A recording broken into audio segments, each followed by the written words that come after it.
respect and love one another. Uplift and help out each other, and rebuild our families. Rebuild our families. Let us stop killing each other. Respect and love one another.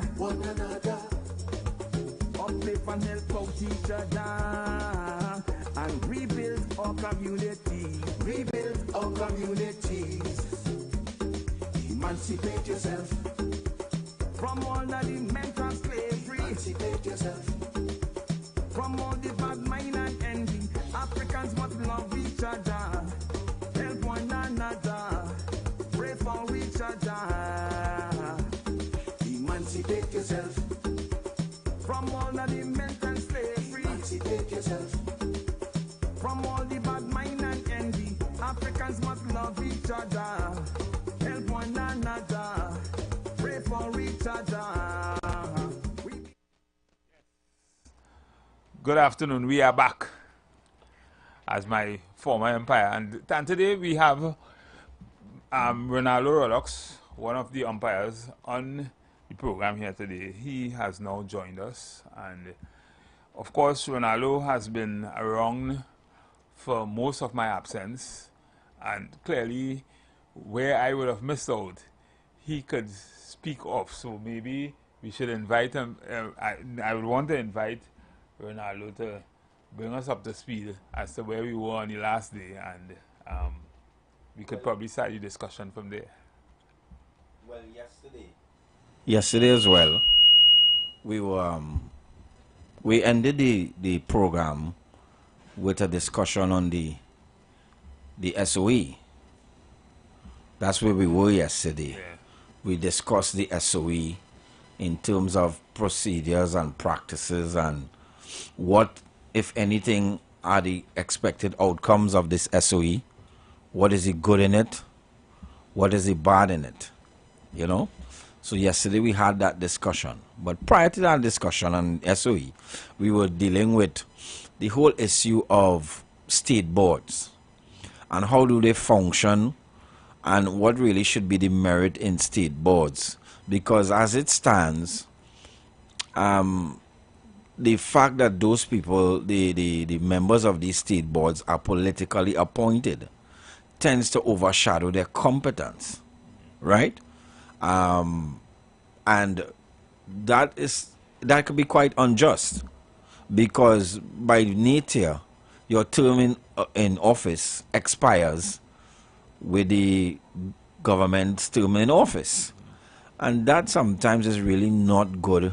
Yeah, there's a whole conundrum in terms of IR and HR when that happens, in terms of planning, in terms of direction, in terms of HR. You know, people just have to get up and pack up and leave. So I guess I wasn't too far off when I had just begun to lead the discussion down the road of a national development plan. Correct. And everything, or every single area of governance, every single area of planning and recruitment and everything fall within that national development plan, like China and Singapore and all these Scandinavian countries and that kind of thing would have done over the years to arrive at a certain place, so that you wouldn't have the depletion of resources through favoritism and nepotism and race and all that kind of thing. Because to me the discussion keep going down the road of race and nepotism. I saw the article about the minister and his wife, and we discussed, that kind of thing. To me, we shouldn't be having those discussions if we had planned, have a legislated development plan where we're not looking at a 5-year period. Because of course you and I know that this whole thing about putting persons on board and persons feeling that they have the right to stay on board when government change, right? While that may have roots in some employment principle, right? While that may have roots in some employment principle, the principle of reasonable expectation and that kind of thing, it really shouldn't Because if you are hired by politically, then you should understand once the government changed, then you no longer should be holding that position, right? And therefore, you're not really an employee in that way. But you know, persons may have a different position on it, a different discussion, a different, persons may have a different position on it, and as such, you know, that kind of clouds or murkies the water. So you have all kind of tempers flying, all kind of feelings. People who didn't know before, there are all kind of feelings there. They just come and they just find all these balls and they just find all these contractors and CPEP and maybe they shouldn't be doing that, the wicked and the unfair and that kind of thing. Not understanding that these positions were largely political positions. Well, and you see, that's the issue with even discussions on merit. Because two people might be of merit. How do you decide which one applies? Now, having a spouse in the profession or in a particular field is not new. There's that on the bench in the judiciary and other forms of government. There was Mr. Manning, there was his wife, etc. There will always be accusations of favor, etc. And really and truly, that discussion outweighs competence and qualification, simply in my view, because of the method, how it was done. And once you have people just being appointed just on a whim, you know, with no particular open criteria, even though I believe it's still the government's purview to so do, that is not new. But maybe that is something we need to do away with, because that's very short term. That's short-term planning. That could certainly come about with a proper national development plan. No, but who's complaining about that board appointment and so forth? Well, I saw in newspapers this article with the Minister of what's his name? His works. No, in public utilities. Public utilities. Yes. The Minister in the Ministry of. Minister But was of the issue the well, it was raised that his wife, who is an attorney, I think. As information, not a concern. Yeah. I hope it's as information. Well, and why it is, let me tell you something. No. The article, Ella defends wife alleged appointment as state board. Why so you had to defend it? clearly, the issue was raised, and I would have said earlier on that, in my opinion, that should be an issue if the lady is competent. She's an attorney, she's qualified. And competent and qualified to function. And that happens. That is not something new. That happens all the time. And I find let me take this call, because I think this person trying to get in for some time now. Good afternoon, caller.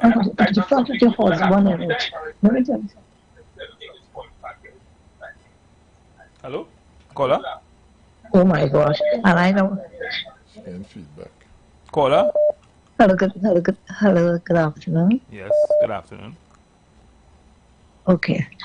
Yes. I was listening to you for a while, but this thing what you brought in about, yes, I agree with you. People should be picked because of their competence, with ethics, and so on.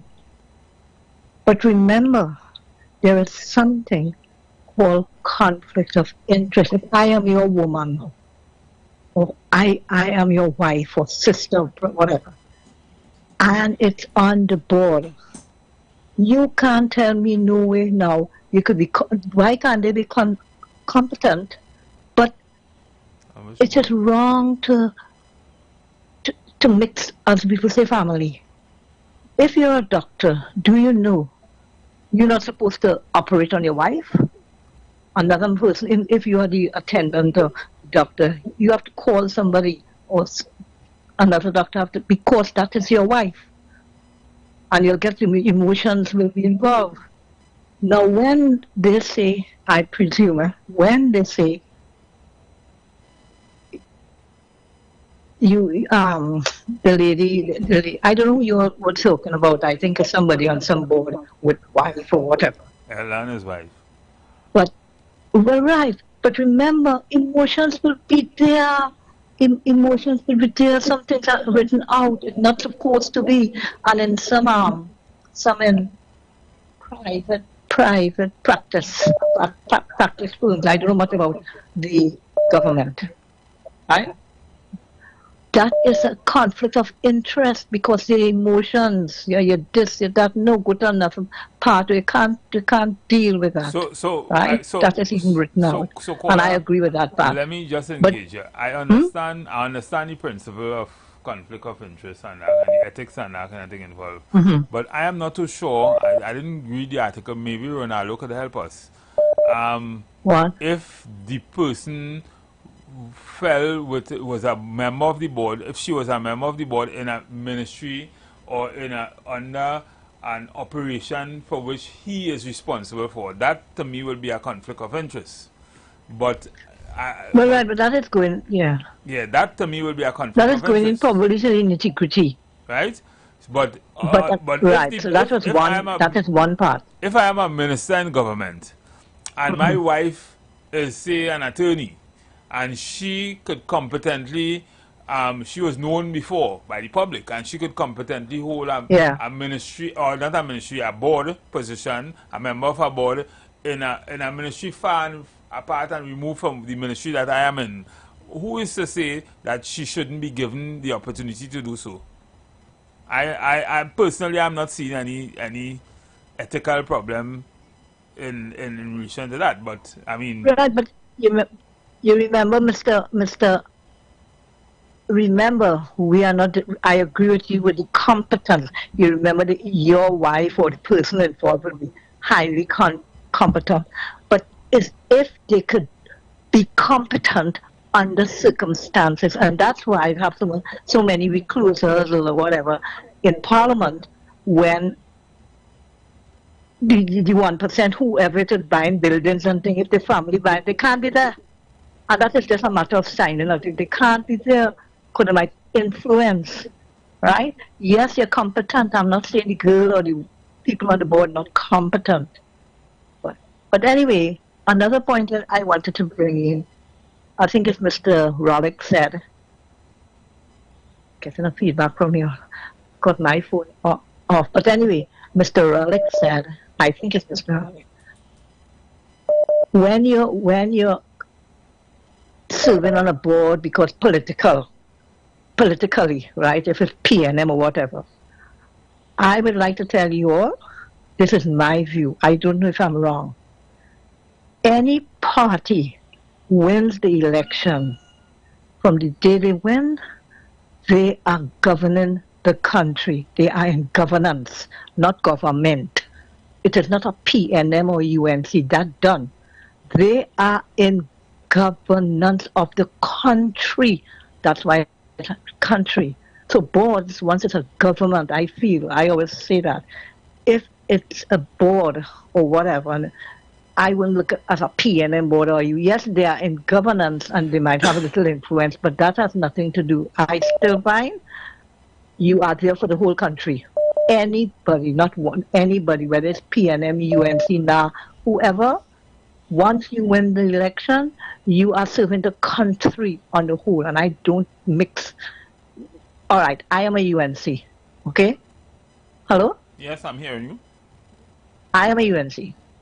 If another party wins the election, that doesn't stop me from, that party is governing the country, and I am getting, they don't say, okay, we share any money, we share any vote. No, you have to govern the country. So so I will accept whoever is there, whoever as the governance, the person in administration. That's the administration for the 5 years. So whether you're on a board, you shouldn't be considering you're on a PNM board or a UNC board. Well, right? Well, you understand? That unfortunately is how the politics work in Trinidad and Tobago, because when you sit on a board, you are appointed by the government that is in office. So yes, we know that, but to govern the country, you are appointed by you. You are governing for the people of Trinidad. So I get that, but you are just in a lot of ways beholden to the person or persons or the government. Why? No, no, that no. put- I know, I realize that we are still, I always tell people we are on a plantation. We're still on the plantation. We haven't moved. We are little, what do you call that? Banana Republic. Little children going, kindergarten children going to standard one. If you're bright enough, you'll go to standard one. Because if I am there or people there should realize we are there for the country, you might be win as a PNM or UNC, but you've done that. From the time you won the election, that's it. To me, remember, I may be wrong, so you could correct me. What is the position on that? Well, the custom and practice surely is much different to the theory. And the caller expressed the view. And I think that there's no problem in accepting that view, that one should be able to function in governance for the entire country. Of course. However, Yeah.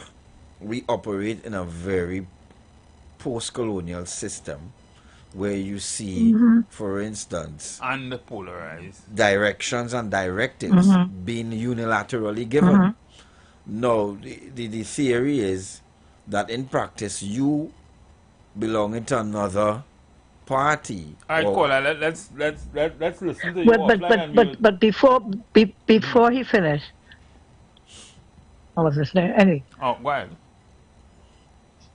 before he finished, well, then you have to agree with the woman not staying there. Then, with the woman who on the board, if it's this kind of thing as you say, PNM, and the PNM put you there as you all say or whatever. Well, then I will agree that the lady has no right there then, because if you now say we can't do that, you can't think so or out of the box. You come to do your work, you do your work. But anyway, I will listen. Okay. Okay. I will Let's listen. take our next call. Good afternoon, caller. Good afternoon to the panel. I don't want to call name because I may not really call the right name. The brain kind of old.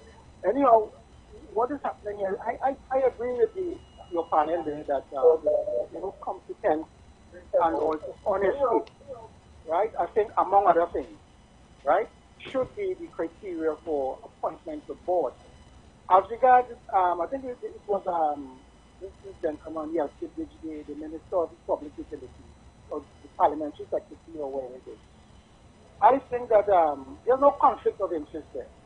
And both of them may belong to the party and they're individuals, notwithstanding the fact that they are husband and wife.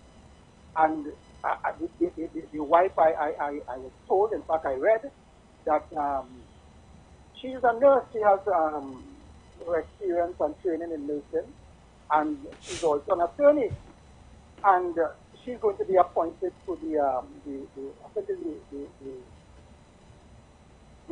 RHS in point 410. So I don't see any conflict or anything about that. And you're looking for the best. She has the experience. I think she has the training and whatnot. And you have to make use of the resources, the talent that you have. There are a lot of talents around, but I'm saying how many of them offering themselves for service. And she's one, she offered us, and she got to be, there's no conflict of interest as far as I'm concerned. And she's quite qualified for the position. And so be it, I don't see any issue in that. And I'm saying when the whoever, the cabinet or the prime minister or whatever team is selecting, they must be minded that when you put people on board, they can make you or break you. Because if they fail, if they don't have the competence and they're not performing well and they can't deliver, it reflects on you. If you put a board by one and one, they're not competent enough and they're not performing. That's it. You put them in PSCP and they're not performing because all you're thinking about is patronage or nepotism, then you live by that. So that is all I have to say with respect to the board and the appointment of persons to the board and whatnot. And I agree with the panel that competence, and I also add in honesty as being the criteria or the elements that should be taken into consideration along with other. Thank you, caller. Well, the caller is right. if the executive have a responsibility, yes, to deliver unto the populace goods and services and set policy and so forth, and that responsibility requires them to put together a team to deliver that mandate that they promise the people. We can come and say you can't hire this one, you can't hire this one, but if you deliver, I'll vex with you, you know. We will measure their performance at the end of the day by how they corral the necessary resources to deliver those goods and services. Whether we say they're competent, at the end of the day, it's the executive performance you're measuring. Let me get this caller an opportunity to chime in. Yeah. Good afternoon, caller. Hello, good evening, guys. Yeah. I just calling back briefly. I would say too long, don't interrupt. And I say this respectfully. Definitely not geared towards you guys, but as a citizen of this country, you know, we weeks away from celebrating Emancipation Day, and a couple of weeks ago from Independence Day. But you know, we totally just going down the wrong direction as a country. And before the break, I was touching on the point one of you gentlemen was raising about, you know, we have cameras in tongue and stuff, but some of them not working, or the legislation is not in place to facilitate the use of whatever evidence you gather from those cameras. So I don't think it's a case of lack of common sense. It's just It's a plan. It's a plan, definitely. It's an intentional approach to group and bunch honest, moral citizens with citizens who looking for schemes and traps and cons. Because we can say it simply, and I will close to allow you guys to talk. If we separate a classroom, a society into two separate circles that will never connect, a circle of honest, moral persons and a circle of persons who just looking for schemes, you don't need one letter of education to figure out which circle will thrive and have peace and harmony. You know, so I don't absolutely know how we want to be bunched with persons who always looking for a scheme, a shortcut. That is why our society has been and continues to stay in mediocrity and goes down. And we need, I hope that our current administration is the change that our country needs to eradicate. And I use that word definitely, eradicate that mindset of looking to keep other persons down. I don't want to work for mine. I just looking to see how I can get a shortcut. I hope so too, caller. But are you seeing from the direction? Because I mean, you could tell from the things you do early. Are you seeing from the direction that the Baton team might be the team to bring about that change, or will bring about that change, or could bring about that change by the direction they're heading so far? I am a very straightforward person, humbly, but we need to see quite a bit more. Okay. I haven't been watching the Monday night forums that the United National Congress has, so I'm not speaking from a place of constantly paying attention. But as a adult, 33 years of age with a certain level of understanding of life, I don't think it takes weeks, months to enact certain change.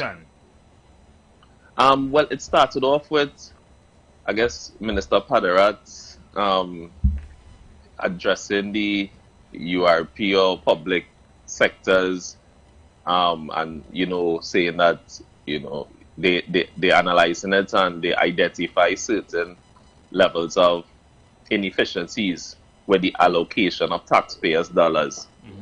So I was happy to see that as a start, but as a new team, a cricket team, you come in, you assess immediately from top to bottom the persons on your side who is about the progress and the societal peace and harmony within our country, and who not about that. And if you're not about that, this is not the situation for you at all. persons' lives are being restricted because of degenerates. I just look up in the dictionary to make sure I use the word properly. Degenerates. People who look in to regress the potential and the standard of living of our country. That's his problem. So thank you for the time, and I'll continue to listen. Thank you, Kola. Yeah. Yes, sir. So let's develop the conversation a little more before we take the other callers, because you could see that they're coming at different points. Selvon, we have two problems. And we have problems on these two folds. We have problems with exit and entry when it comes to state boards. We definitely have a problem. How I evidence this? Look at the performance of the state entities. We keep changing boards every so often, but you don't see accountability threads on the board. You don't see an accountability thread in the organization. And I'm pretty sure one exists. Obviously one exists, because decisions are being made, boards have certain purview. And let us look at CPEP. Let's take CPEP for example. We could take CPEP for an example. So while people might be mulling over how somebody get on the board, to me that's just half the issue, And once we have the right mechanisms, and I agree with you, the government should have its choice. My issue is not that, My issue really, my issue is the performance of the board. Yeah, I agree with you. How do you judge and rate the performance of the board? Should you wait 5 years to do that? So you pick your board because you're in government, and because you're in government and you pick your board, it's absolute. We discussed this last week, Yes, I'll get yes, back to you with that. We did. And I went back to the Public Accounts Committee, Correct. where boards and the executive go before a joint committee of parliament to account for their performance every year. 5 years, every year, they go on to say. And our system of governance allow for incompetence to reign, because you are board, and we sit down and everybody and the thing and Public Accounts Committee. No audit statement for 5 years. You can't account for this, you can't account for that. Really. And you just go back, everybody go back to the office and go back, and life goes on. No one is held accountable. There's no authority, there's no power. We can penalize you. Life goes on. Nobody gets charged. So the system of governance is what need repairing to fix it. Exactly. This is why we keep recycling this ice cream pail over and over and turn it over. And we complaining about something that is in front of our face. Which is why in my opening salvo, I spoke about a national development plan. I listen to you. Which would change the reality and the expectation of persons. And if you look at China planning to be where they are today 40 years ago. Yeah. It is quite unfortunate that we're hearing about the WhatsApp gate concerning CPEP and the board and the ramblings at this junction. Yeah, exactly. I say no more. Exactly. And life will go on. What was happening all the time? And who was talking to? And when I googled CPEP, right? And when you Google CPEP and you look at how many times it will be for the Public Accounts Committee, okay, good. With question marks, not in this regime, in the regime before and they went down the road and life went on. And the snowball keeps just rolling along. Good. So this new team, this new side, has the opportunity to put teeth to certain things. Yes. And if the policy is what it is, to regularize some of these issues, we need to sit down and discuss what happens in an election year. That's a no-brainer. Yeah. I mean, how public funds are utilized? Everything, not only public funds, everything, hiring, everything. You know what why? happens in an election year? You know, I'm agreeing with Ronaldo. This government have a special majority. Yeah. So they could fix a number of mischief that exists. Now, that is one measurement we'll give them, Yes. The batsmen, because we talked yesterday about the SOE exists. But if these other areas are not fixed, SOE will always be coming up every 3 months. Exactly. So having SOE Why don't fix no problem. With some of that SOE thing. I have a serious problem with some of that. No, well, we can't say, because some they will tell us, they can't tell us everything. No, but I I'm saying, have a problem with what was put out in the national public will space. discuss that self. But let's take Mr. President. You want to say something? Who the gone, Mr. President, call us back. Yeah. So we have a serious problem in our plantation economy model of government. You said it earlier, I laughed because I came from a meeting just now that what I think is written on the board, that we have a plantation economy mentality. And unless we don't change that, so the newspaper put that out. Why? For bacchanal, for sensationalism. How edifying, how uplifting is that? Regressive. Where is that? So the minister wife on a state board, so what? No, but you see, she's just one person of many, of 7 on a board. Yeah, the problem here is, though, Selvan, that this batting team has the responsibility of doing things differently to support the ideology that they professed during the campaign. We will do the right thing, but we will do things differently. Yeah. Because there's something in law, and when you're talking about the exercise of power and authority, where it is done injudiciously. You know, so it is not that you didn't have, it is not illegitimate. Good, but it is disproportionate. Correct. Good, you did it because you could do it, and you do it because you could do it. Now, in reference to the latest debacle and this ongoing WhatsApp gate with CPEP, there's no easy way to end a contract. They have no cake and ice cream. Well, it have with easy contract. way to end a contract. I mean, if it's a fixed term contract, when it's done, it's done. Yeah. But in this case, the fixed term contract should be when the government demits office. Yeah. I just seen. Yeah. But you know, but given that the contracts were renewed just before the election, and mind you, we're not talking about the workers. Yes. The workers. We're talking about the people who own the contracts. Yeah. Right. Yeah. To me, that was done in a political environment. Yeah. And people should just expect. There should be a general expectation that this could happen. Yes, mischief, because right? mischievous. Yeah, this could happen. It doesn't have to happen. Yeah. Government do have to do it, but the government could do it. Could do it, yes. You know? Yeah. And we have to be fair. As I was saying, this cannot come with ice cream and cake. It have no ice cream and cake. Let me take Mr. President. You call now while now. Good evening, Mr. President. Good evening, Mr. Selvon and Mr. Rolando and Mr. Stephen. I know everybody they know because Mr. Selvon just walking a long time ahead. And I don't know, you see me and the three of you, I find that taking too long to get in. I don't know why that's happening, but... Mr. President, it has so much people on your line. And I really name Mr. President, and I know to myself, although I am Mr. President, I'm not very educated, I'm not in a high psychological bracket, but all you're teaching me so much. That out of what all you're teaching, when I hand all you back off, you can always get it, because here what happening. Good afternoon, Trinidad and Tobago, also. Now, while you're talking, John I dropped you already taking notes. Because one of the things I want to know is how governance works. And every time you tell me something, I get something that I could fit for my people that they may not understand.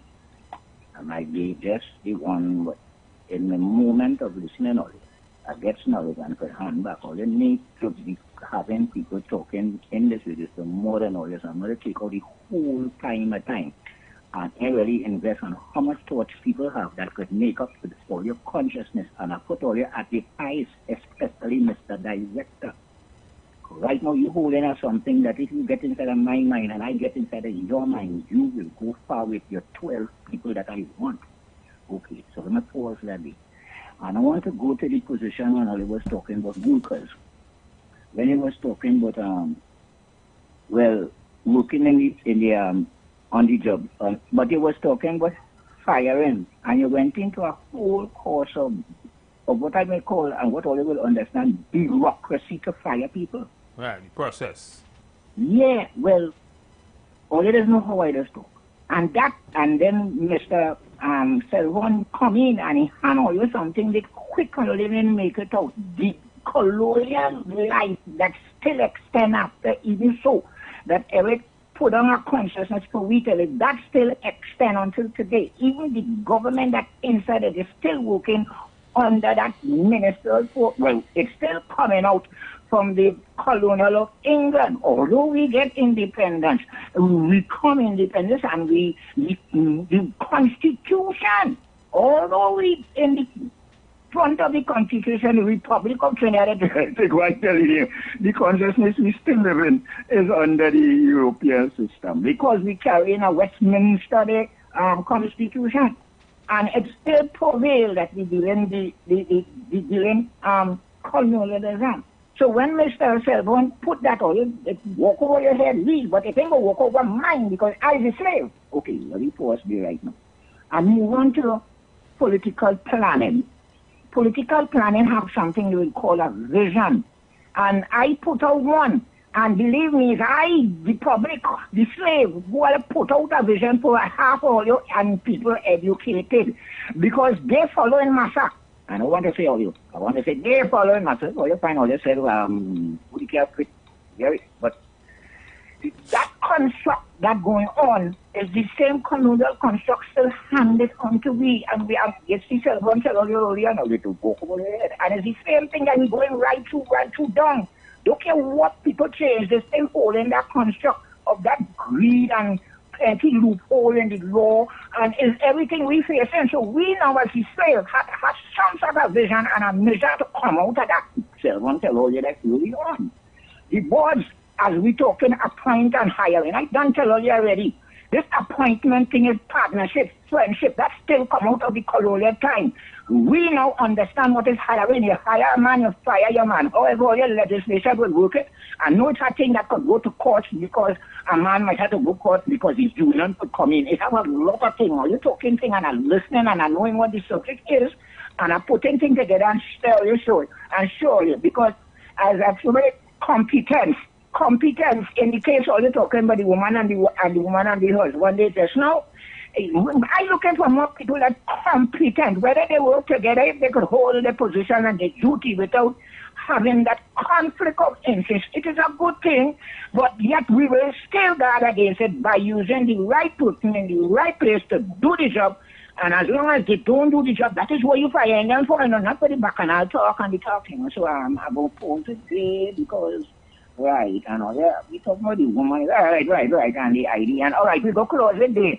And all you go understand one thing, we have to construct something, put out something in the society, and if it being seen, I telling you, the poor man have to rise up something. If the poor man stay where he is, the whole system stay because the rich don't care one hell to change the situation of you being a slave. You have to come out of that, and I have to have a vision with some brothers who conscious with me, and move. It can know nothing what government is doing.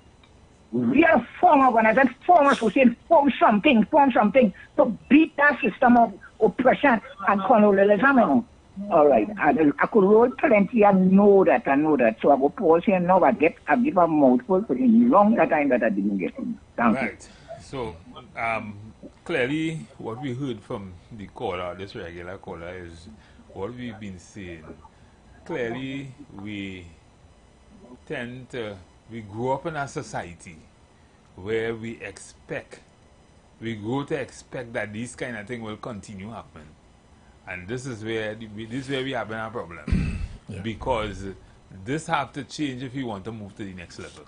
But and that's exactly my argument. That's what I was trying to tell Selvon. There's nothing wrong with putting out the positions on the state boards and have people applying. What about that? You know that will change the game? No, I'm not saying no, even though you exercise your prerogative of choice. But listen. If you change it... But in reality... You can't say that ain't happening. But in reality... I know a lot of people offer themselves for state. In reality... No, I'm not talking about it's like saying China is a communist. When China really and truly is not really communist. China is a kind of capitalist. Total capitalist. You know? Yeah. So because we don't understand all the intricacies of it. Exactly. The thing is, that may very well be happening, right? Yes. That may very well be happening in a particular circle, right? What we do need, however, That is not happening. okay. Have you ever seen published No, the no, positions? not published. That's what I'm talking Not- about. not Just published. just publish what? Go ahead. Have you ever seen published Uh-huh. the positions available on state boards Yes, but it's a public document, that's public information. prior Uh-huh. to the selection? No, no, no. Let me put it this way. State board positions are always available at any time. And they're No, can be that- moved anytime. No, that's not the issue about the availability. You want to make the progress, the, Yeah. the process Uh-huh. as transparent as possible, right? Right. That depends on knowledge. We Right. know the information exists, right? Mm-hmm. And nothing stops you, nothing debars you from still exercising your prerogative of choice. Mm-hmm. I'm not knocking that because every Right. government will have their agenda. But a game changer, We say simple advertisement. We have vacancies for State Board of all, Wassa. all, so forth. all. And let the chips fall in, because you keep hearing even the political directorate talk about there are over 700 positions available filled, yeah. to be filled. And while this might exist somewhere in somebody's desk, let me summarize this. Let me summarize for the public. You see, we had to talk, and the public had to understand this thing. correct. There are over 700 state board positions, and we have statutory like commissions and so forth to be filled. Some are filled. If you are interested in serving on any of these boards, send your resume and your profile to Corporation Soul. So who's Corporation Soul is the Minister of Finance, who is responsible for all the positions, all the state boards. It fall under Corporation Soul, which is the Minister of Finance. So at least you put yourself, I'm available to serve. Is that the same way they choose independent senators, aren't they?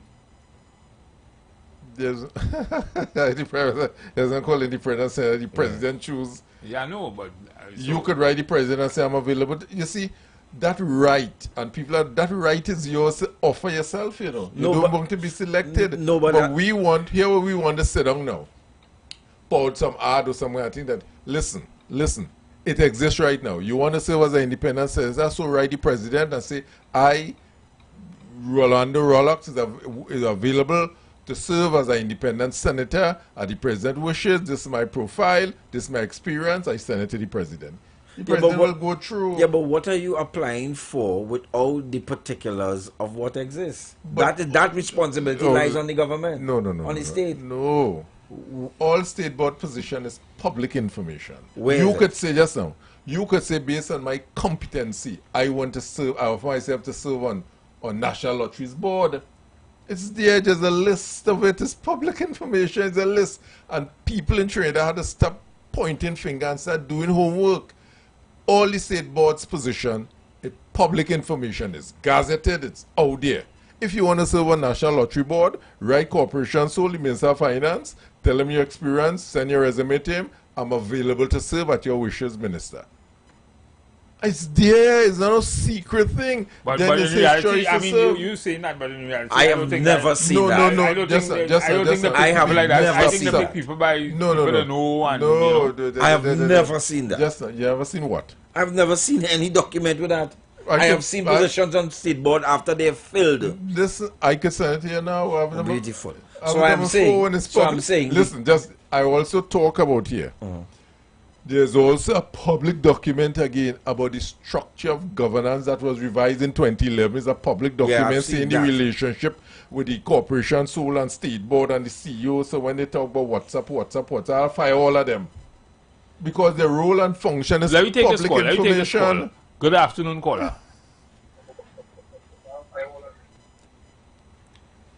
Afternoon, caller. It's a caller. It's a That- caller. Good afternoon.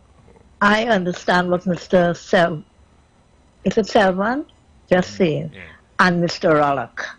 The two of them say the same thing. But anyway, I want to find out what is the committee paper you say anybody could get? Mr. I'll call it out for you just now and tell you where you can have it. Right? Right. Okay. I'll call it out for you. Thank you. Yeah. So what I'm saying is that all these positions, these 700 positions or so, public information, all the state boards position and so forth. From time to time, directors leave and resign and so forth and move on. If you so want to serve in the capacity of the government and so forth, write corporation, so talk by your experience, select which board you feel that you could best serve on, inform him. It's his prerogative to choose you, yea or nay. But don't say the opportunity is not there for you to offer yourself to serve. It's there. But remember, based on the nature and the adversarial nature of politics in Trinidad and Tobago, and the whole political reality of elections and that kind of thing, you know that it does not necessarily, or they don't have to follow that. No, they don't have to. But what I'm saying, the system doesn't buy you from offering yourself. That's what I'm saying. It doesn't buy you from offering yourself. Right? Offer yourself. I wonder how many people offer themselves just like that and got through in the past. But offering yourself for what? But okay, just pull up. Listen to me. To me, that is very, very, very naive. In terms of how the politics works. Here, how the politics works. The Prime Minister and the government chooses the members of the state board. Don't tell me nothing about you could apply. So what you telling me about the people you could apply? Offer yourself to when? Serve. At what point? After the election? Before? Before the election. Anytime you could. All now you could offer yourself So in case there's a vacancy. If you're competent, you're real competent, but you're supporting the red party. Thank you. Would you get an opportunity to serve on a board if you put yourself up like that? Okay, the chairman of NP was a candidate for UNC, you know, and he ended up chairman of NP under PNM. So what is that? How are we today? He was a candidate under UNC and ended up a chairman of NP under PNM. Just mindful of the time. What I'm saying, Mr. Mitchell, what you say is correct, but that exists in theory. That's not what happens in practice. Because what happens in practice is that you read the newspaper, you didn't hear about, okay, well, we had 50 applications for boards, and this is you have nothing about application and who apply and whatever. The system is clouded in politics. And that is the truth. It's political appointments. I am saying you need to open it up. You can make it more transparent. What you claim to be documents out there on the internet, that might be true. But if it is not practiced and not adhered to, nobody's going to fill out any application form. I have never seen that published. It's not an application form. What I'm saying, how do you change the status quo? By sitting down and let them do it? No, but we are people. We are to stop being sheep-like. But if you want to test the system, offer yourself to serve. That's all. Okay, but listen. At the end of the day, we had to develop a rubric. Correct. Right? For Trinidad and Tobago, in every aspect of governance, right? And development, to move this country to the next level. Correct. If we don't do that, we will continue to have these kind of discussions every time government change. Yes. Right? Like a Ferris wheel. We're good so far. And it has to be at the state's responsibility to open up the process and institute the process. After that, if people apply or not, that's up to them. See the thing about it, remember the theory? Apply. Offer themselves. Offer, well, yeah, that's what I mean by offer. The problem is, remember the theory of the cat and the rats? Yes. And who will bear the cat? Yes. Yeah. That will always come up. Because somebody will always feel disadvantaged when that happens. The first person that do it, they get to put the permanence and the people, and then they know somebody not trusting the system, and the party coming after saying, hey, we ain't trust how they do it before, and they want to change the process, they want to change the rubric and that kind of thing, and then we have all kind of problems. So it's a position of trust also. It's a matter of trust, and because the politics is so adversarial, it really is a position of trust, and it ends up with what it is today because of that. Well, ladies and gentlemen, we're going for drinks. We have to go for drinks. We're taking a break to pay some bills. You've got bills to pay, and so do we. Let's go pay some bills on the street 919 FM.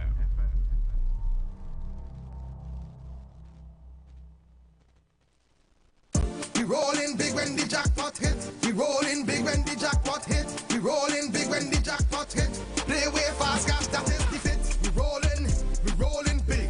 Fast cash and play way take win. No extra spend, just vibes and luck.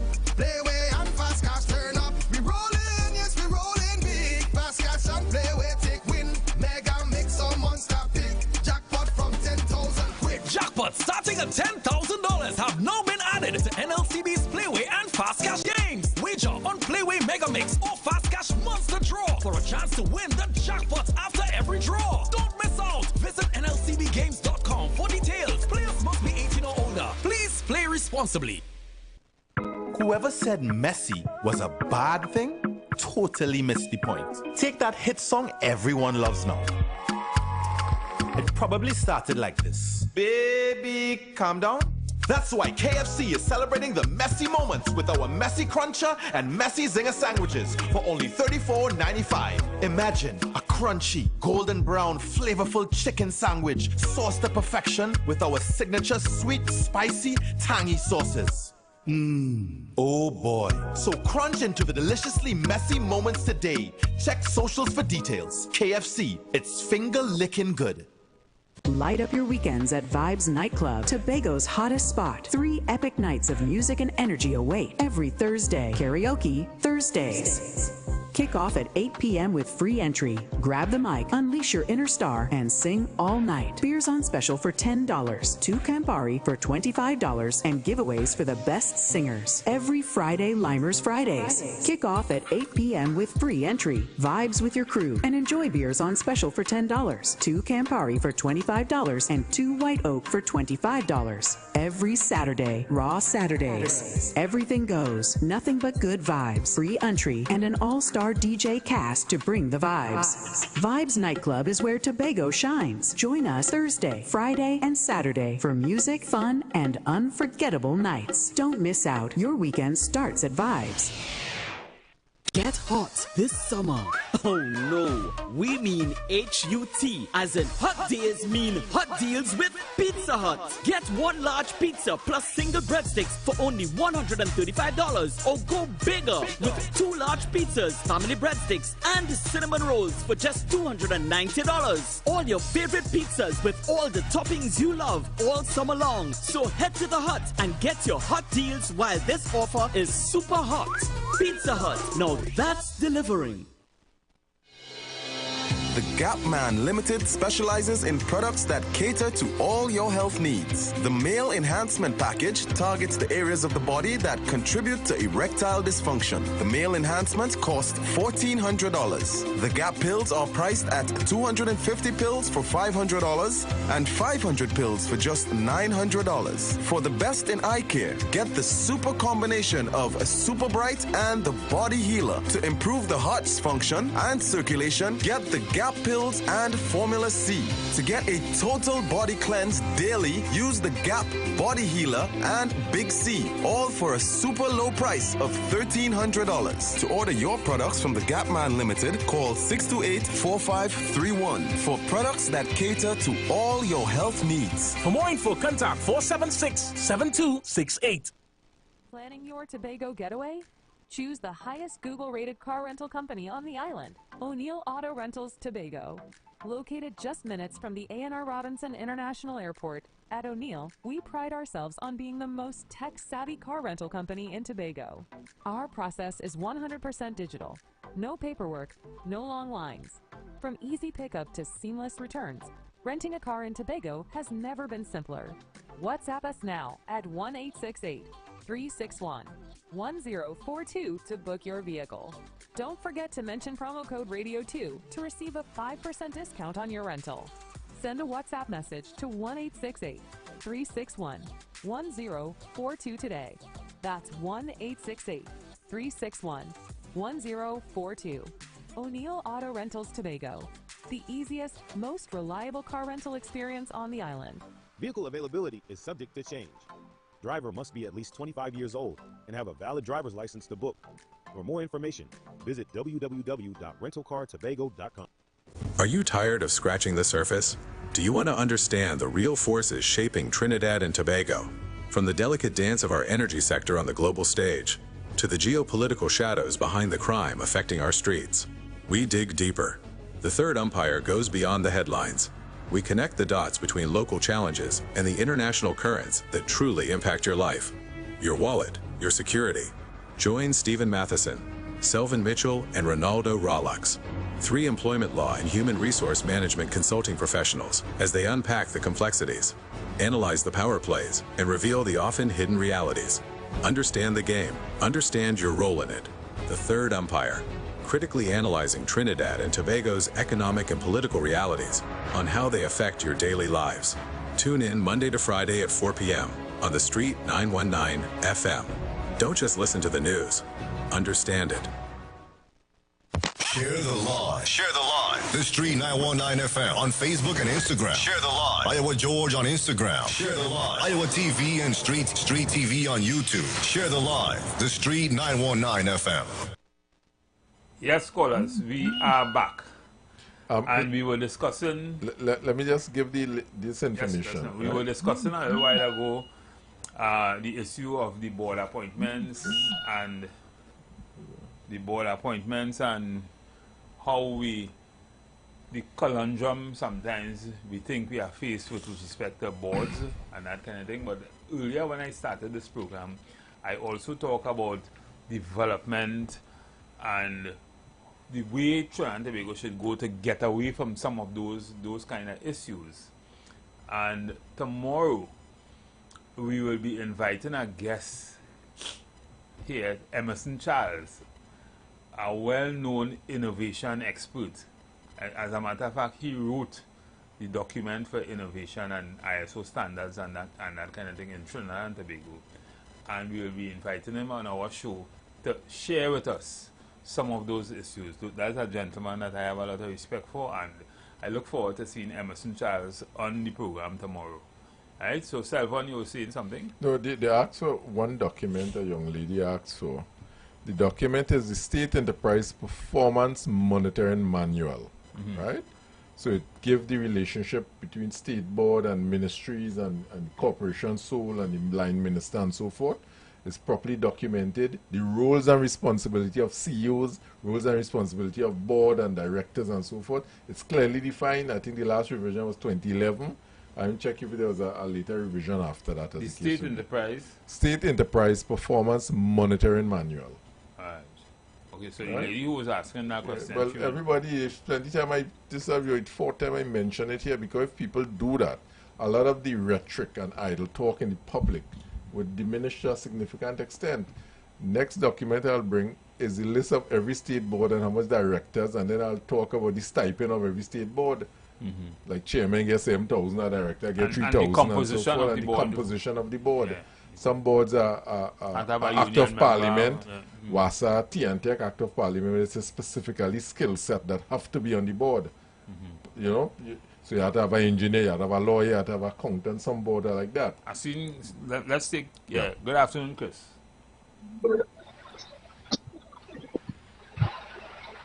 Yes, sir. Yeah, good afternoon, gentlemen. Good afternoon. And good afternoon to your listeners. Mr. Matterson, maybe I might have some better luck with you today. I know you're a girls man, but I've been trying all about the place to see if I could get through, right, with this same type of activity that was done in CPEP, where they go ahead, right, and try to sort out the documentation and paperwork after. That's what I'm asking. Could you all run some ads for me on your program? And the logistics and whatnot could be sorted out afterwards. If it could be done with the government at that level, I don't know why everybody else breaks in. That's supposed to be easy. Only willing to take that same type of action. Colin catch it. He catch it. Colin catch it. But the irony in it is how when we articulate it, how ridiculous and foolish it is really sounded. Yes. But people who are highly educated and handsomely paid do see the same comedy, for want of better words, in this type of activity. They find that is sound, that is proper decision, that is best practice. And that is what we paying people for in this country. But I looked on listening. Yeah. I got you. The difficulty and what we're looking at is ideal situation, but one that we must see what I call gradual progression of improving our standard of living. It can't fix 100% one time, but there's gradual effort towards correcting it. I'm not seeing that, and this is why I maintain we have this plantation economy. This is why an article with a minister, wife being on a board, could be an article on a papers, because we're in regression in terms of thinking. Why the papers not speaking about the potholes in the road, and that in Trinidad we have formulas that could build a road that will last 15 years without cracking, without potholes. Why is that is not conversation that is taking place, and why our roads in Trinidad last 6 months? Why? And this is serious development conversation. I expect them. So when I see things like a papers put out like the minister, why would you have the papers? As one man that say you carry your dog for a walk and you walk with them papers. Selvon, you know, sometimes it's flip-flop. You know why? Because you are a man I respect a lot.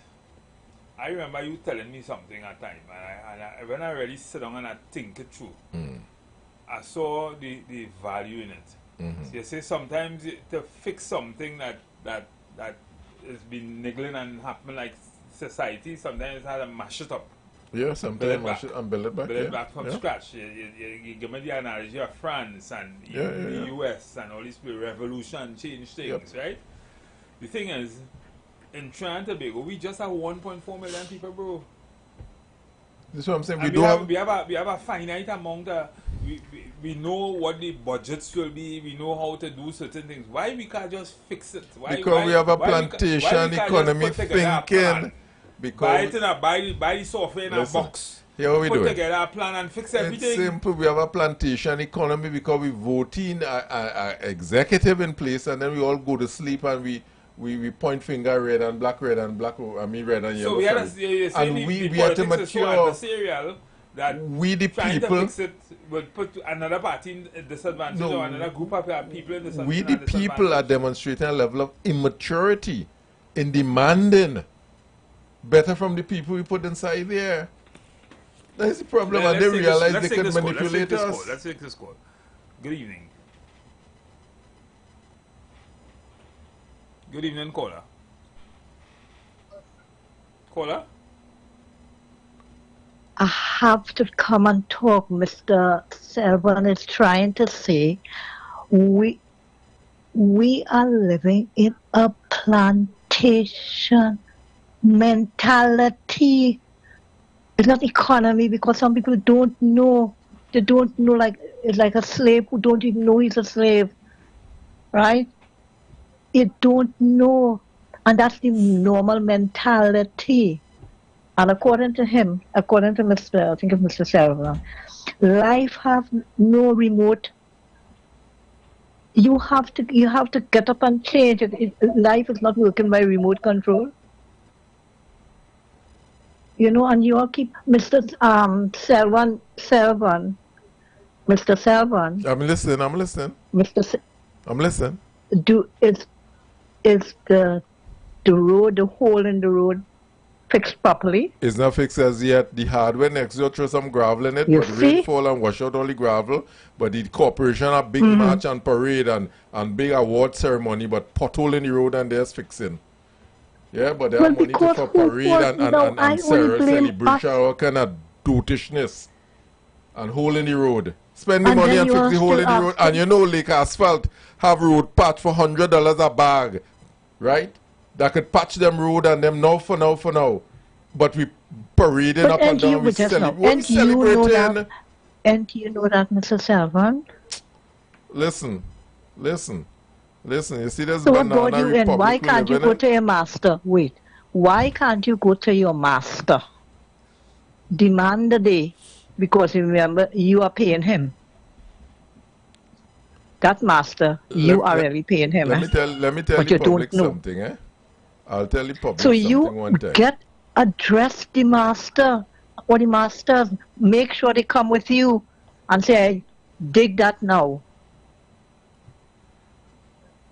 I can't understand that what you're talking about. And then you want to find out we are. Anyway, it's a plantation we're living in, and you have to admit that. So let's hope. I have confidence in this new administration, right? I have confidence, right? They can't be nigging every little thing they do because they are not Jesus Christ, and they can't change everything in a day, right? But it's up to the people to get up out their butts and do what they're supposed to do.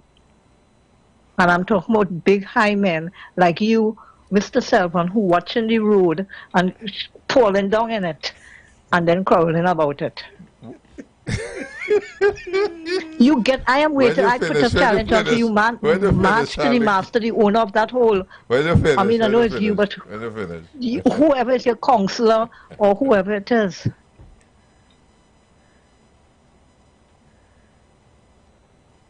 What you coming to say? I'm here listening to you. Listen to me. Let me tell you something. You see, after I saw that hole, one thing I do, and my colleagues know, I write. I don't criticize without a solution, eh? So I write the relative line minister relative to that with solution. I always do. If you hear me talking about something, the time for writing past, listen to me. $1. You pick up some of the gravel and you pour it in the man, get a bucket, it have vagrant, it have hustlers, you get out $20. Pour it in his office, in his home, in front of his yard. You have to be acting. You have to write no letter. You're the secretary? No, extra work. Listen to me. You have to go like a bad man. And you know, why do you think the bad people get away with everything? Because they know what they're doing. They know how to do it, when to do it. And then you sitting down and talking about write a letter. You got to be crazy. You think they're looking at your letter? That letter must be gone in the hole. They put the letter in the hole and put gravel on it. Yes, and I agree with them. Let me tell you something. Oh, gosh. I am not making a joke. You have to go and pick them up and carry them there. Yeah. I'm hearing you. Good afternoon, caller.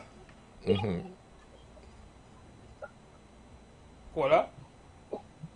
Good afternoon. Mr. Selvon. Hey, how you doing, brother? You have to wave here in Parliament, boy. Where's that? With the lady telling you. Where's that? You have to go and wave here or some kind of AK in Parliament. No, but the thing, what's interesting, the hole doesn't impact on me, you know. I'm to be passing there and I see the hole once or twice.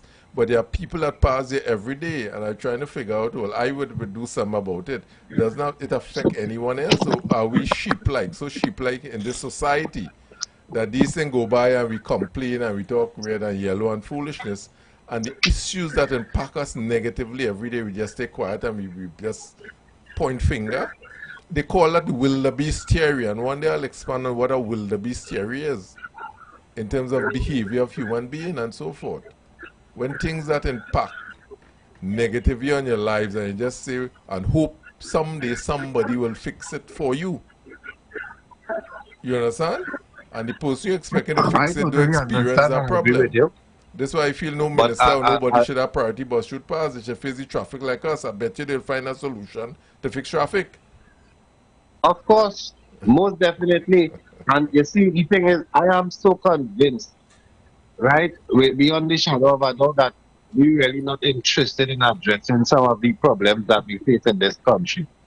Because as Mr. Matteson would have outlined, some of the problems that we are facing, we already have solutions existing for it. All we have to do is buy the package and implement it, start working. You understand? Some things are already there. It might need extra legislation to implement or whatever, but that is what we're paying these MPs for. We never really put them in power to become ministers. We really, well, we right-thinking people, I hoping that they would look at people who are qualified in whichever field to run the respective ministries, not an MP who may not have no qualifications pertaining to the ministry that he is placed in. Boy. Well, you see, but let me tell you something. You might say you're really not serious. Yeah. Yeah, sorry. You might say that a minister should have qualification, but all of them who pass through, 99% and it was highly qualified, you know. I don't see the country moving forward, and probably we should get fellas from Standard 5 with common sense now. Probably it's more common sense than book sense we need in the governance model. Because I've seen doctors and lawyers and engineers and all these other people who are in executive and cabinet this and cabinet that, and the country now moving forward, as Martin say. A lot of solution is in boxes that we could change the economy, but probably it's too much letters we have in the cabinet and no common sense. And this is not no indictment on this. This in general, we 60, close to 67 years old as a economy, right?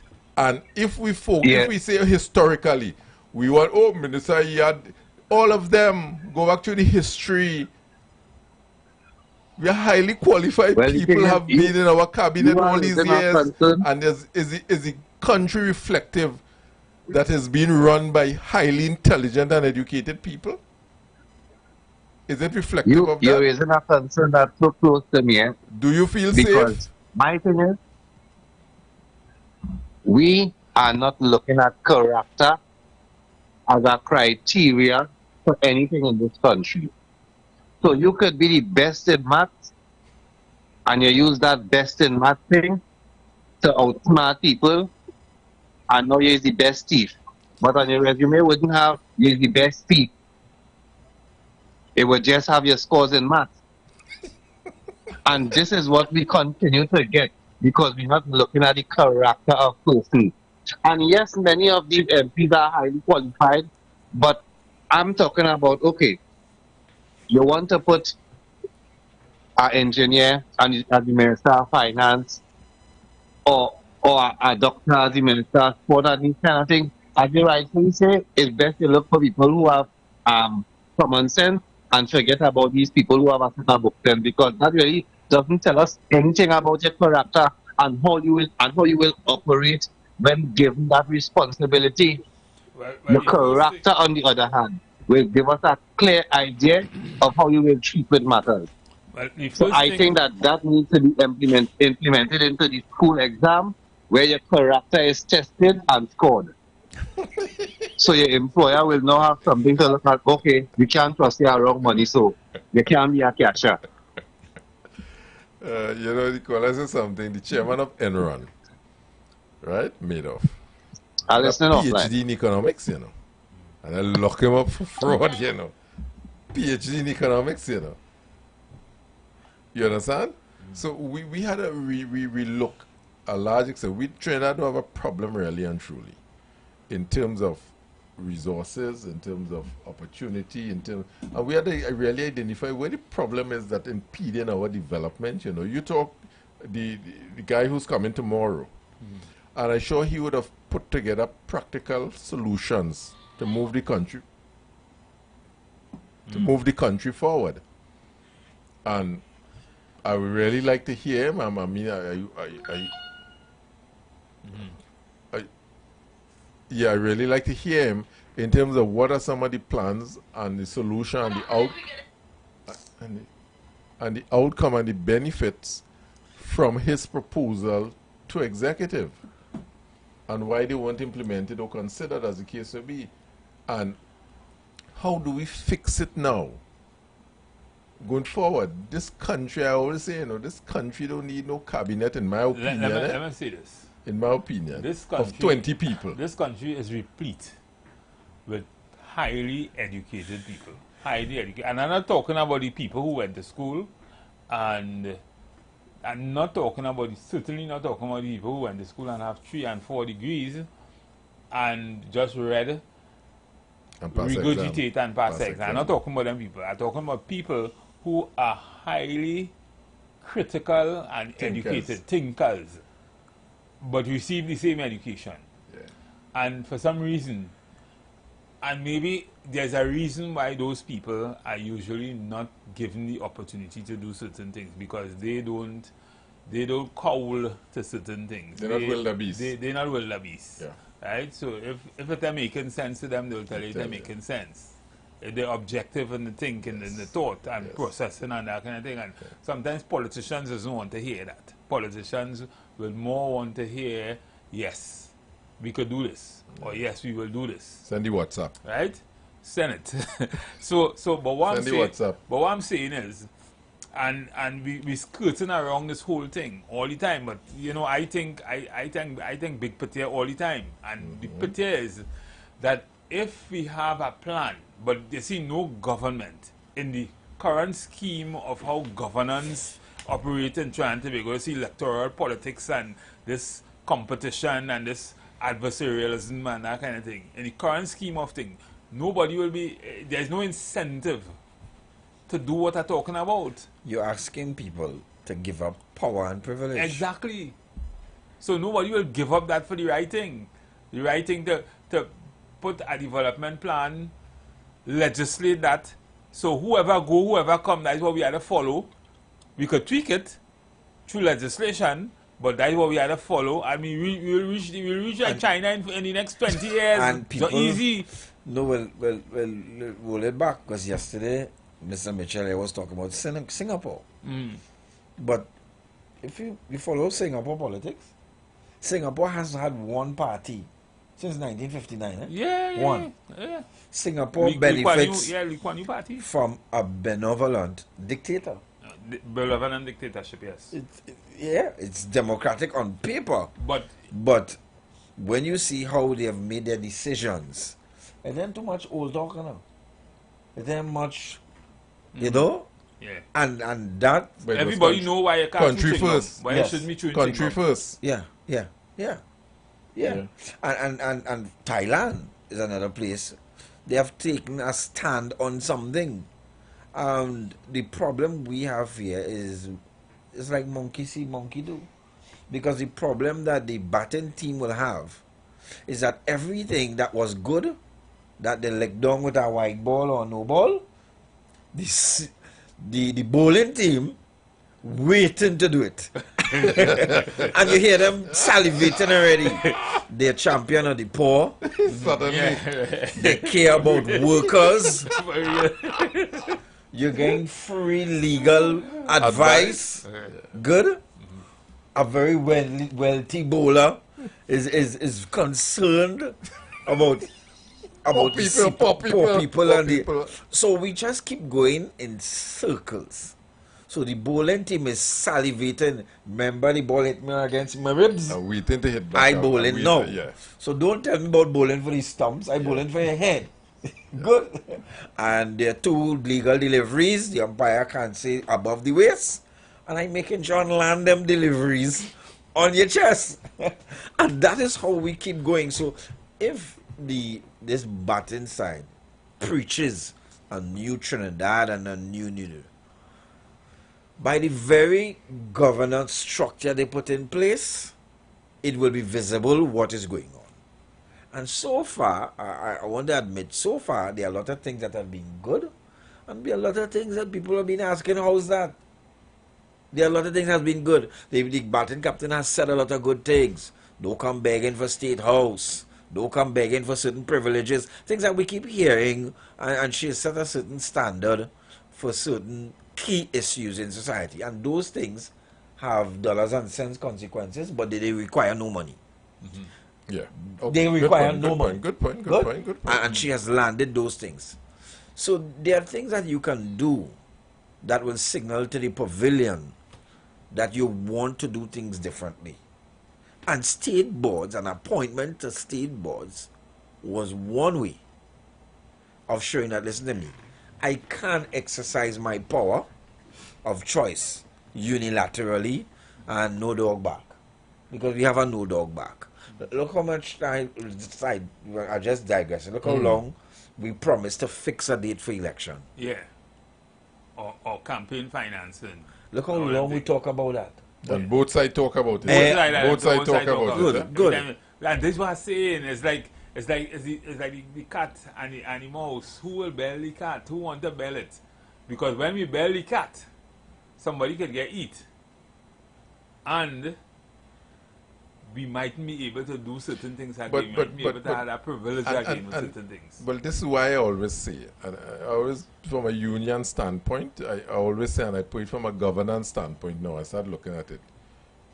You can't have representation without consultation. You can't say you're my MP and you're representing me in Parliament as supposed to be, and you don't talk to me. Right? So now I see there's budget, October coming, so budget in October.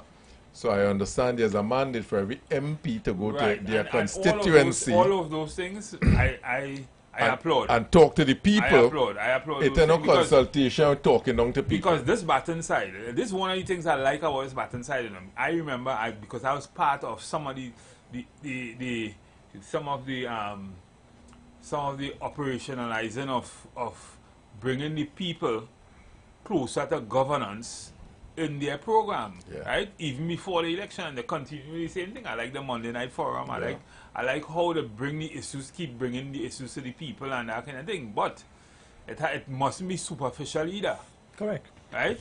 It must be, you can't just be saying that because you want to say that you did it. It must mean something to the people also. Tell the people that while you exercise your prerogative of choice over state boards, because you believe you have an idea of where the competency lies, you are going to institute strict performance management for state boards.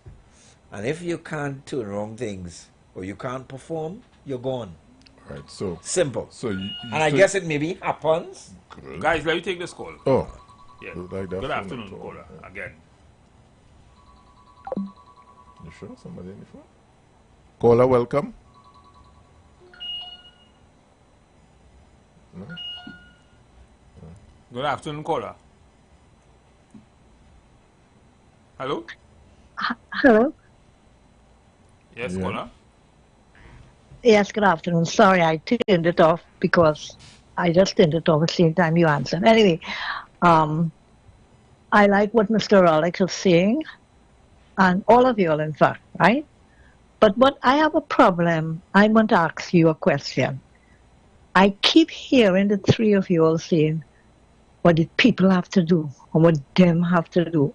I am asking you, all right? What is your job as an empire? What do you... I know the people has to get up, that is it. But you keep saying that you're removing yourselves. Because I did not know that you couldn't go to your constituency personal. I did not know that you couldn't go. And the office opens, if it's not every day, certain days, so why? Anyway. The way you're speaking like it's the first time they're saying, you see, people themselves don't know. Like I heard Mr. Selfman saying, I can't ask him. Somebody saying about power takeaway. The only people who have power in a democracy are the people. Not the heads of board, and not the boards, and not the minister, and even the prime minister. Every 5 years. They don't have any power without the people. Every 5 years. And the people sit down as one of yours says. What is that? I say every 5 years or when the protest. That's the only time No, yeah. I don't want to protest. Like one of you all says, like you vote, I vote the three of you all to come and talk on this radio station, this TV, and I go back somewhere in a bedroom and sleep or eat. Put you all there, put you there and to listen to you, and then go and sleep or go into another room. Well, what are you? So I don't understand that people have to be involved. Given the confines of the system, it is easy to see why one will think so.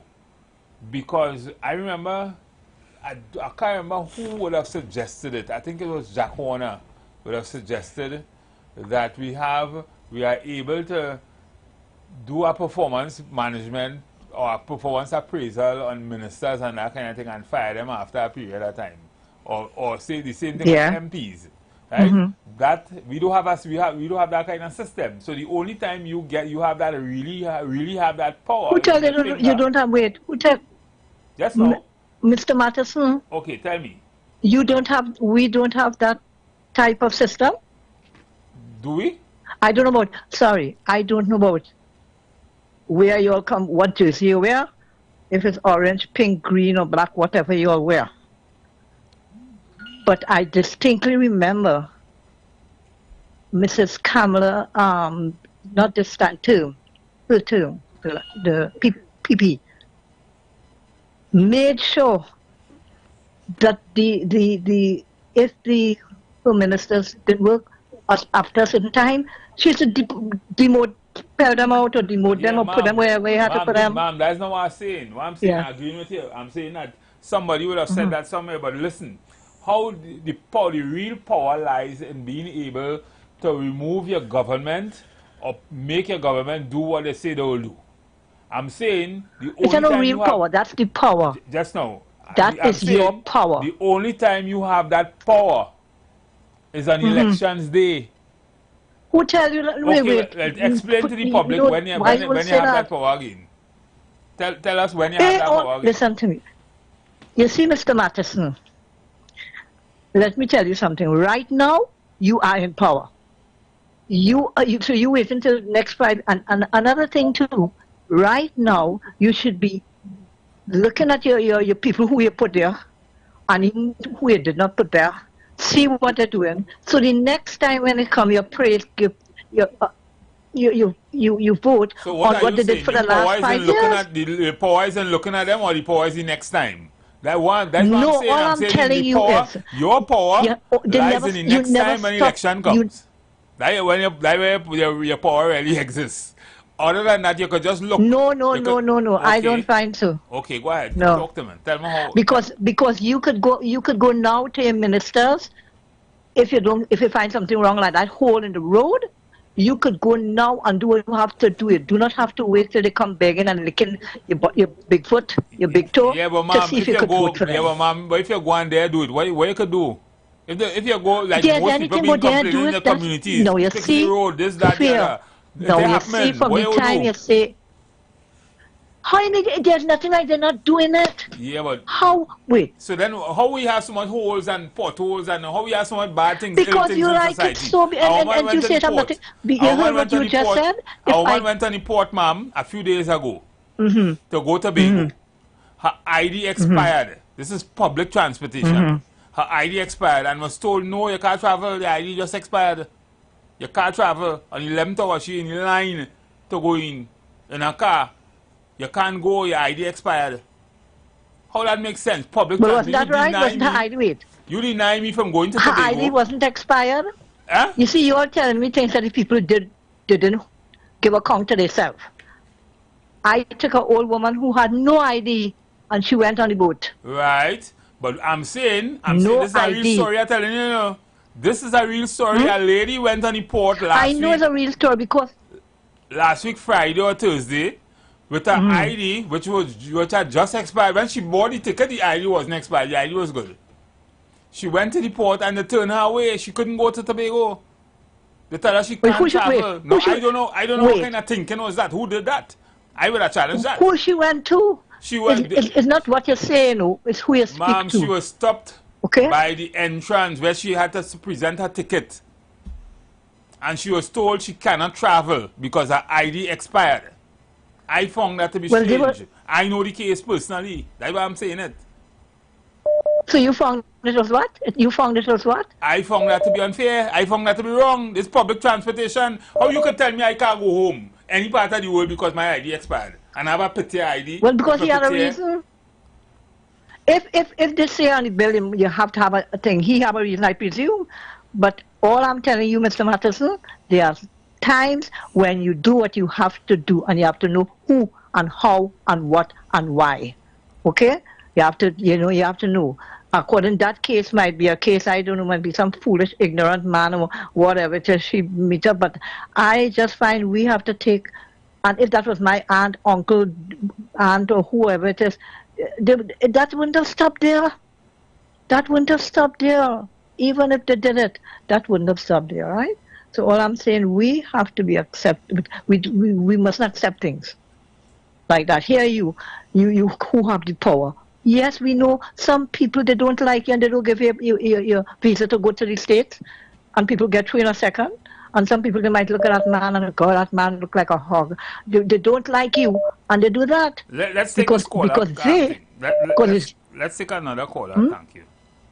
Okay. Oh, wow. This person, all right. We lost the caller. Sorry. Yeah, right. Anyway, thanks very much, Mr. Selvan, for the information you gave me. You are kind. Thank you. Ronaldo?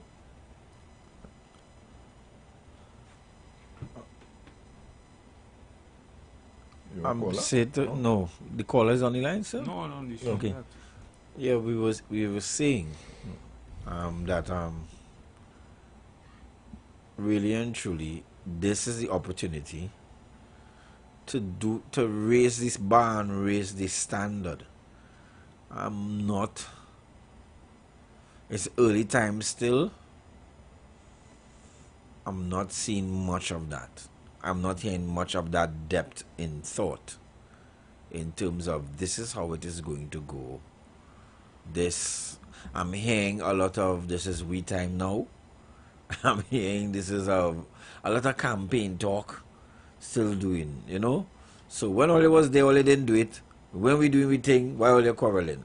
That's cyclical, you know. That's a cyclical argument, you know, which really doesn't bring much resolve to the issues.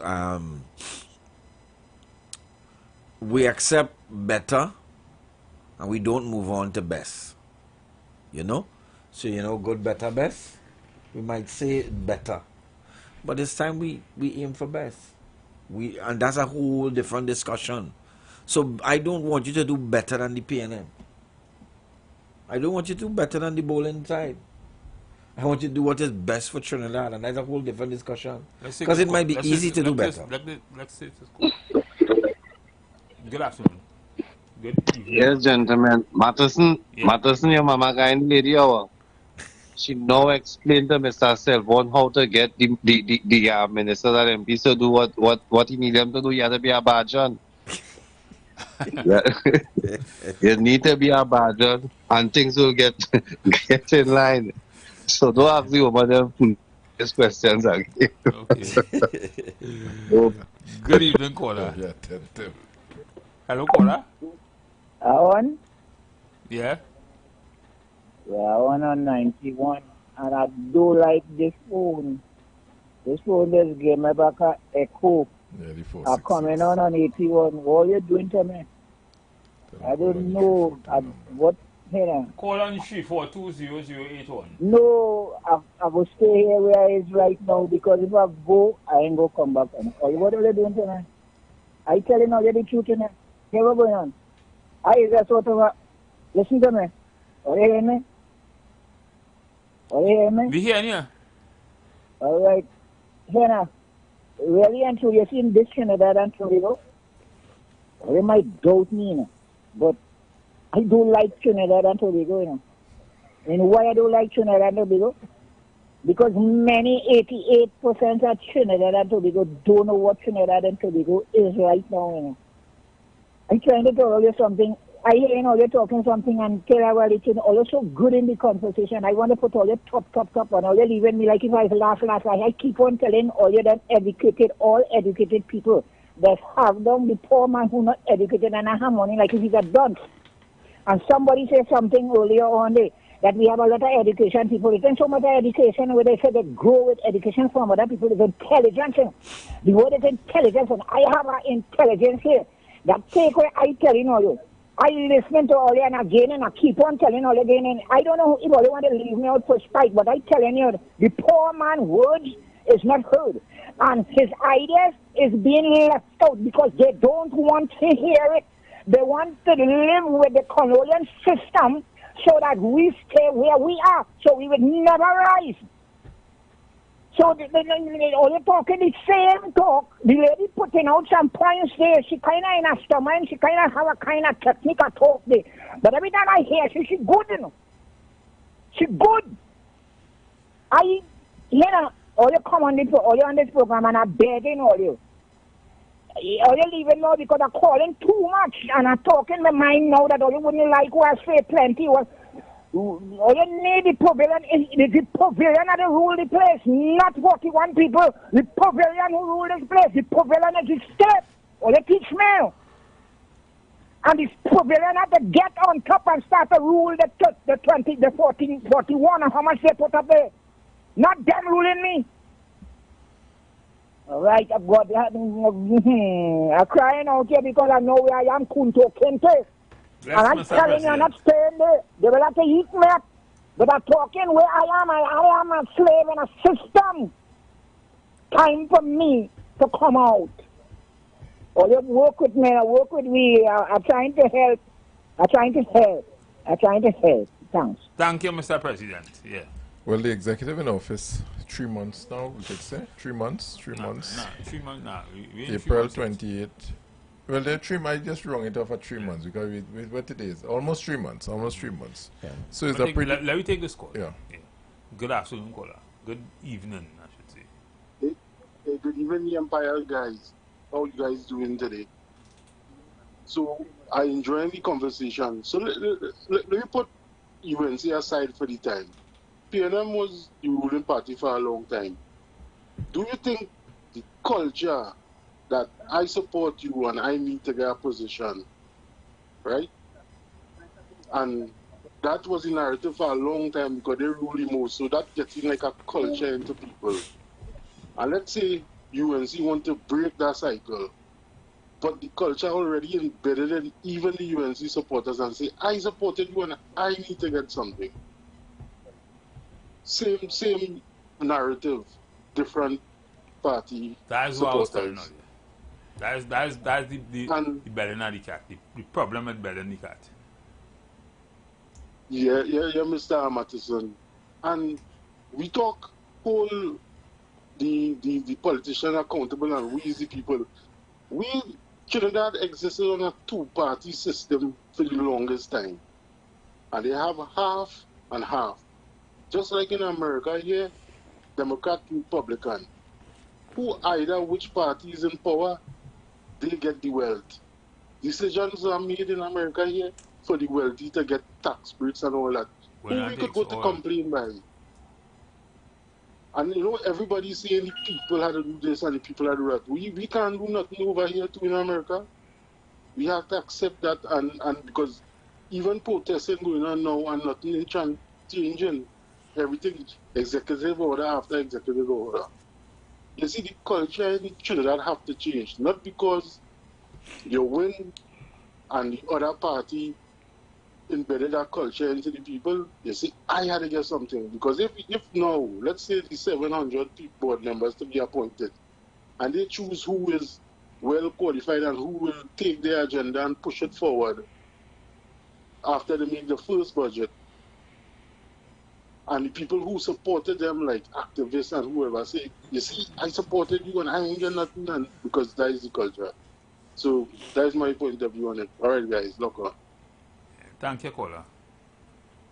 And the caller making the same point that I've been making, you know. At the end of the day, we could talk, but unless we don't get somebody to legislate a system, this is how this had to be, this is the only way this will work. Yeah. And everybody, party come, party go, that's what you have to follow. Yeah. Then we will always have this kind of problem. Well, although Singapore may seem to be communist by nature, what have you, their development plan was legislated, you know. So when everybody come in, it look like it's the same party in power. It's not the same party, you know, it's the same philosophy. It's the same philosophy. We have to have a guidance philosophy. Of guidance. It's the same philosophy. UNC change PNM, DSC, NAR, whoever come. This is it what like we want the same for, party. This is what, what we want for because Trinidad. the same This is how we want Trinidad to be educated. This is where we want to be in the next 20 years. And this everybody follow the plan. I would go so far. But it will take bipartisan, I should say, bipartisan, and maybe this is the right time to do it. Right? Because you have two female prime ministers, you have Penelope Beckles, who is a little more amenable. I know the person in particular. She's a little more amenable to negotiation and discussions and certain things without the race and all that kind of thing. And the same thing with Kamala. I think this might be the time to get that kind of system going. I don't know. I don't want to comment on the politics. I have my opinion on it. I don't want to comment to see. I will just talk what governance model that we should be looking at and the expectation and so forth. I know the character of the individuals, as the case may be, and who is pushing who knobs and so forth and so forth. But to a large extent, our legislation should be, we must reach a stage where, go back to Brian Lara Promenade, go back to Children's Hospital, and we had to say basic things. Any project over X amount must be followed by any government because that is the people money, is not wholly owned. Exactly. It's not wholly owned because you don't like what they do. We have $100 million project just sit down there rotting away because you don't like because the next government started it. It's not your money, it's my people money. Follow through. So probably we have to really say it's a legislate projects over X amount to make sure it is followed and completed by any government in office. It must have a time frame. Instead of people just spend money, we had the wastewater plant in Beetham down there, and we everybody who corrupt, lock up who, and so forth. Legislate the thing. But what I'm saying, I just train that out. I say, we have to start maturing as a society and demand more and stop the party rhetoric after election. I think Ronaldo mentioned it and so forth before. Party done, election done. What it is we as a people want in terms of the development model for this country. What do you want?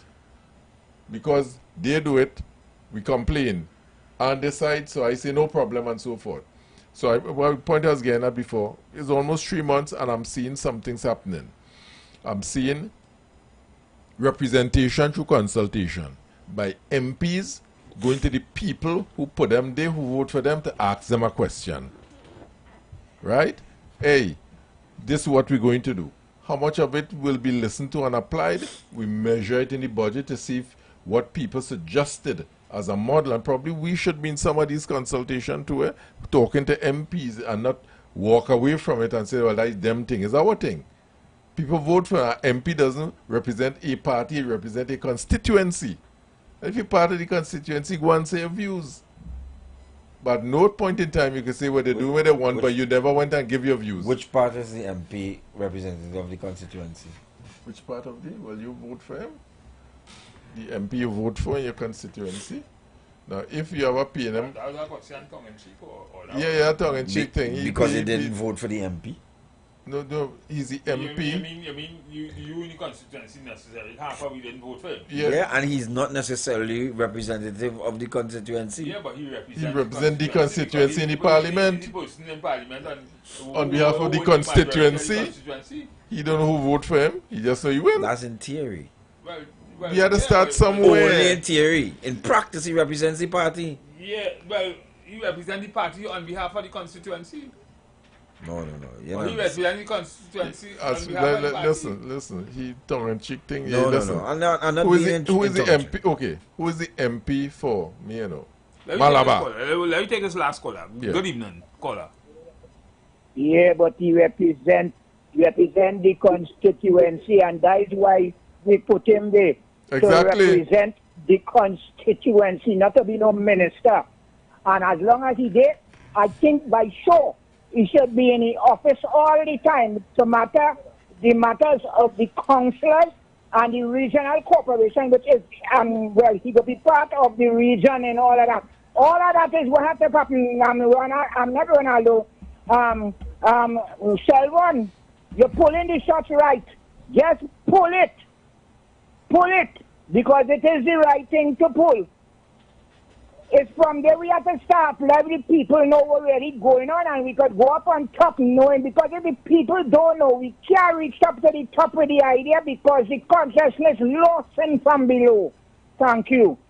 Right. So you see this air-conditioned MPs we have, where come by the constituency office and Thursday and you see 5 people and you leave, you see that foolishness that we condone, we the people. But you have to understand also. What is that? The reality, and I agree with Ronaldo.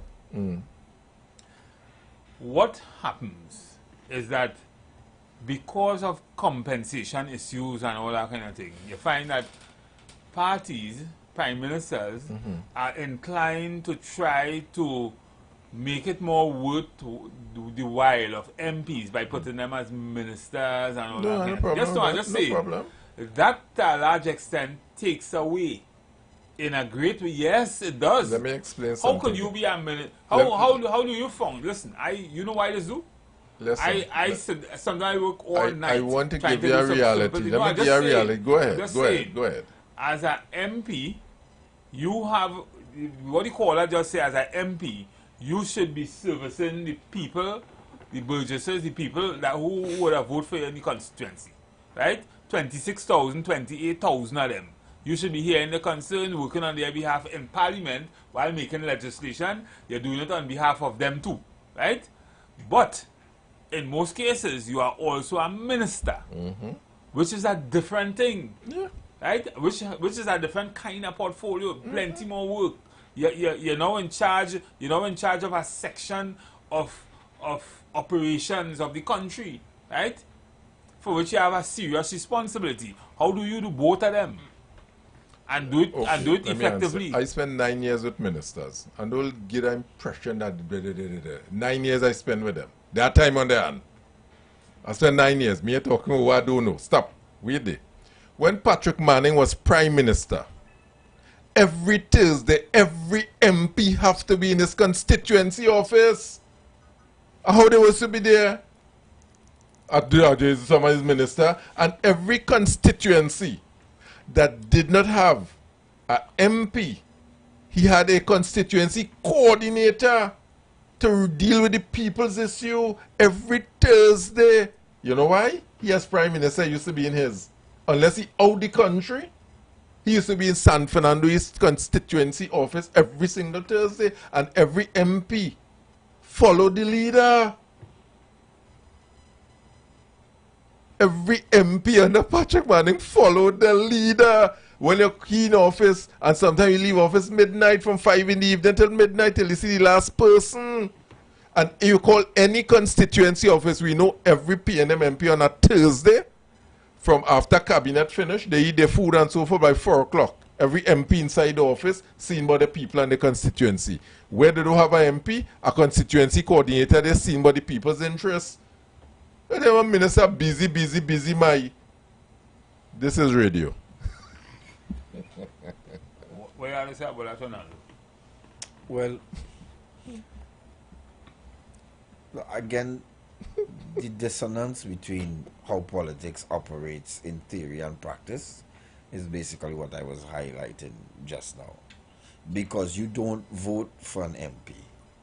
An MP is thrust upon you. The party tells you who your representative is, which has totally different system, like for instance in federal systems, where you have to go through a round of hiring, let's say.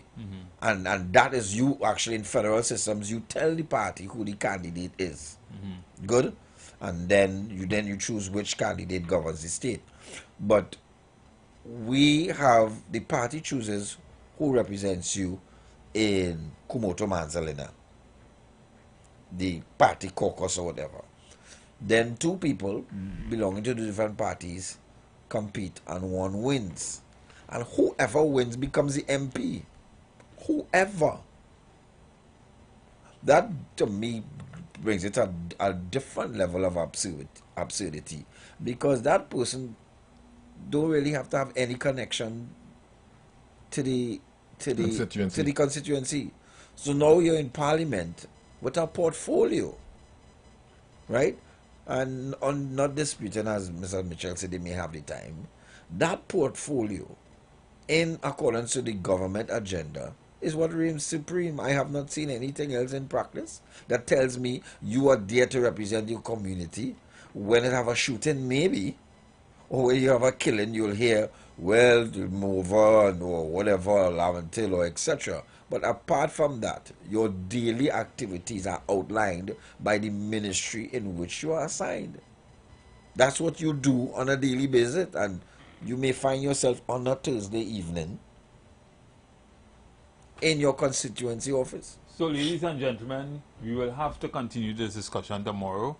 We have to go and pay some bills, and this brings us to the end of our You've got bills to pay, and so do we.